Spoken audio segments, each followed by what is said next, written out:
Hello everybody and welcome again to another Il-2 video. Today we're going to speak about the Li-2. It was the Soviet version of the DC-3 using domestic engines.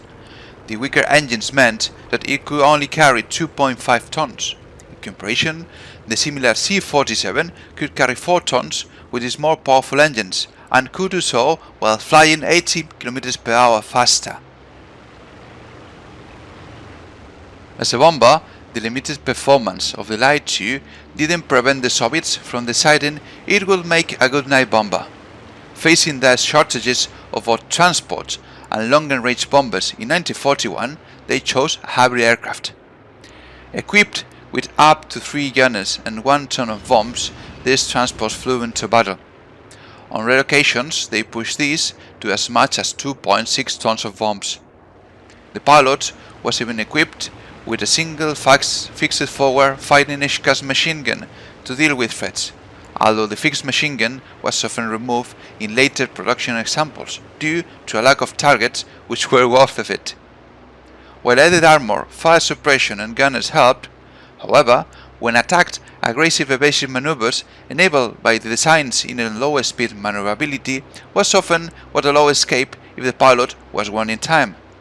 With bombs carried externally, the aircraft could be rapidly converted back to transport or medical evacuation roles as needed.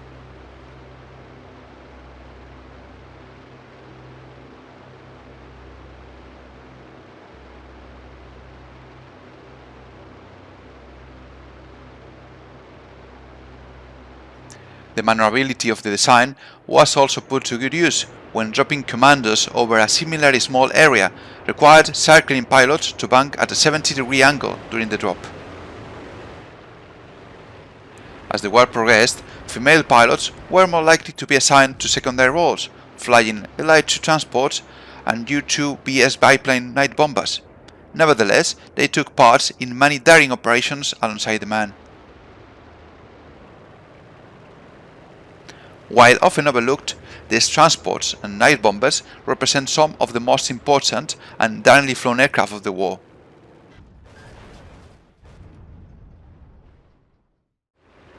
As a transport, the air crews flew some of the most difficult missions. When the great city of Leningrad was besieged, an air bridge was needed to supply the city until the ice of Lake Ladoga became thick enough to cross.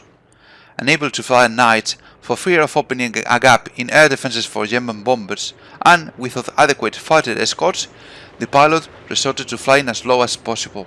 In tight formation of up to 9 aircraft, the transport skimmed just above the water, using the top gunners to fend off attackers. These daring operations removed 53,000 evacuees and delivered 6,000 tons of supplies. Similar operations took place at Sevastopol, Stalingrad and numerous other places, often providing vital links to besieged cities or encircled troops. Supply and partisans often required long transport aircraft to slip deep behind enemy lines to drop supplies in very narrow spaces. Even more challenging was landing on often poorly prepared small airstrips improvised by partisans, something which required the greatest skill. In spite of challenges, during the war, 17 tons of supplies were delivered to partisans.